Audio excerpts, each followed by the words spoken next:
Lithuania says it will take all the necessary measures to protect its airspace after a series of air balloons created severe disruptions.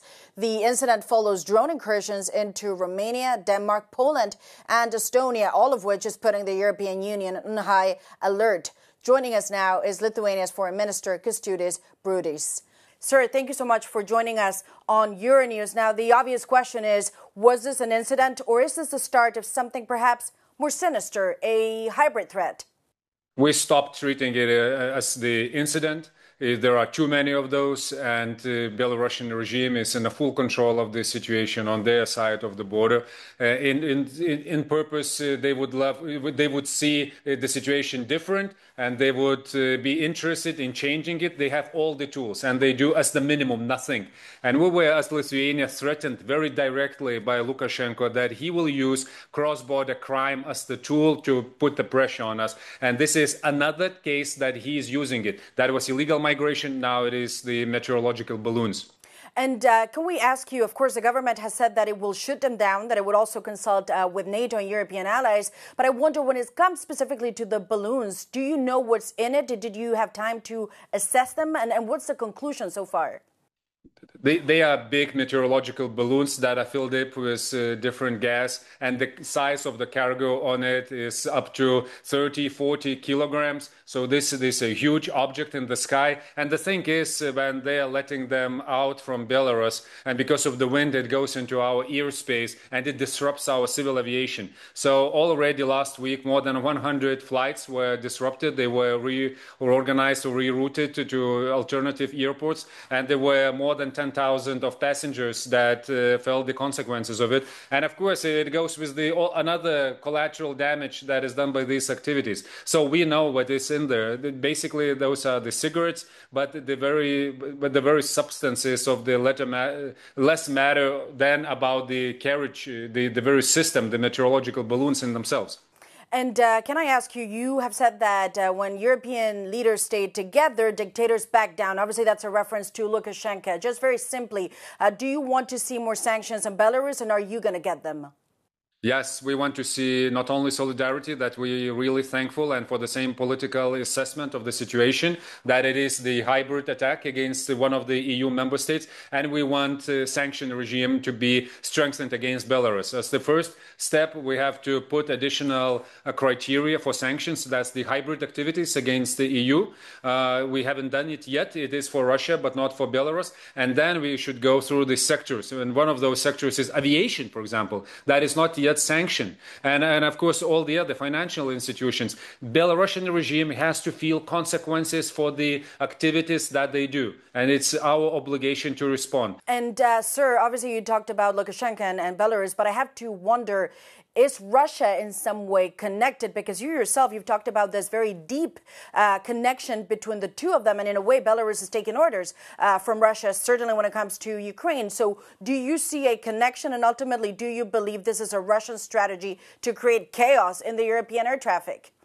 We see that these are the actions of Belarusian regime right now, with the assistance and allowing the crime being organized across the border. And of course, it plays into the hand of Russia, and the consequences are the same as they are trying to impose on us with the GRU, for example, operations in our region. That is the goal, to increase the tension in society, to decrease the trust in the government, and also decrease the support to Ukraine. So it is one element from the broader strategy. But you claim right now that it is in a full coordination. We need additional data. We are not manipulating and speculating about it. That's why we're very exact when we're saying this is the hybrid and this is the Belarusian regime. Okay, so at this point, you're not making that assessment yet? Not yet. What kind of feedback are you getting from NATO? But also, what kind of questions would you like to bring to the table when it comes to NATO? We should address it as the hybrid activity. NATO also has the capabilities in countering hybrid activities, the special dedicated team, the analysis, and also some tools. So we need this assessment as the minimum. And then moving from this on, we will see what additional measures are needed for our air defense. This falls into the broader topic and spectrum of the air defense capabilities that we so badly need in the region. That is integrated air and missile defense that would be effective and deter the fighter jets that are violating our airspace. Last week, 2 fighter jets violated our airspace, NATO airspace. We need credible systems that would deter that. And also we need the specific elements that would be countering drones. Now, drones also entered our airspace. One of them was with explosives. So now we have meteorological balloons. Everything that is happening in airspace, that's the NATO responsibility. Absolutely, but the question is, and this is a follow-up question, this is NATO's responsibility, but the fact that they keep happening and in such a short amount of time, what it would signal is that whoever is doing this, I know you don't want to make the connection with Russia, and you say this is Belarus at this point, but what they seem to believe is that they get away with it because your response is simply weak. So how are you going to change that? That's the point. That's the very exact point. If we cannot deter by denial, we cannot just deny our airspace and they're entering, then we have to deter by punishment. And these leverages of punishment, these tools are sanctions, first of all.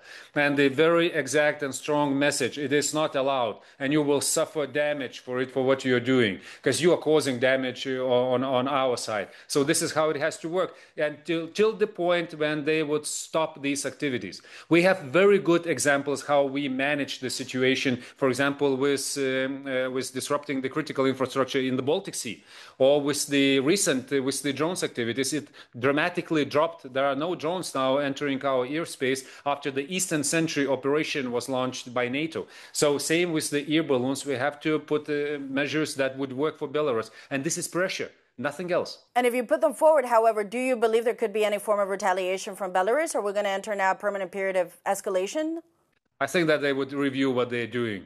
I won't guess around what's their goal, but they would stop doing it because if they see that there is a damage done, they cannot operate in the way as they did previously. And we will go our path till the very end, as we did with instrumentalized migration. We brought Belarus to International Court of Justice. So for these activities, we will calculate all the damage that is done, and we will also require the response from the country and also the accountability of the country that is involved there, Belarus. And sir, you talked about the drones and anti-drones that you will need. Of course, the Commission pitched the idea of a drone wall, but that created a mixed debate, mixed reactions from your European counterparts. Some of them believe simply the European Union cannot recreate an Iron Dome. That is not objective, is not realistic. What steps, however, do you want to see from the eastern flank? It has to be strengthened, and resilience has to be built here on the eastern flank. I would prefer to call it the front line because of the so many activities that are happening here. If we cannot deter it, then we are moving to through the spiral of escalation to another level, and that another level can be very hot. And we want to avoid this. So it's much cheaper to build the deterrence in a peacetime than to build the capabilities and reserves and everything that is needed for the wartime. So we have to invest now. We have the good initiatives, good flagship projects. One of them is counter-drone wall. Also, we have the Eastern Flank Watch initiative coming from Commission. We have to implement it. And if someone has doubts why to invest here, then that person or that country will see the consequences in their land, because it will go deeper into the Europe. So it's time to invest it here and to build the resilience that can be then copied elsewhere in the continental Europe. And do your European counterparts understand that? Because when the idea of the drone wall was presented, some of the southern European countries said it's not just about the eastern flank. This is a full project, and it also has to include the south. So I wonder, do you feel 100% supported by everyone around the table, or is this something that's getting lost in translation here?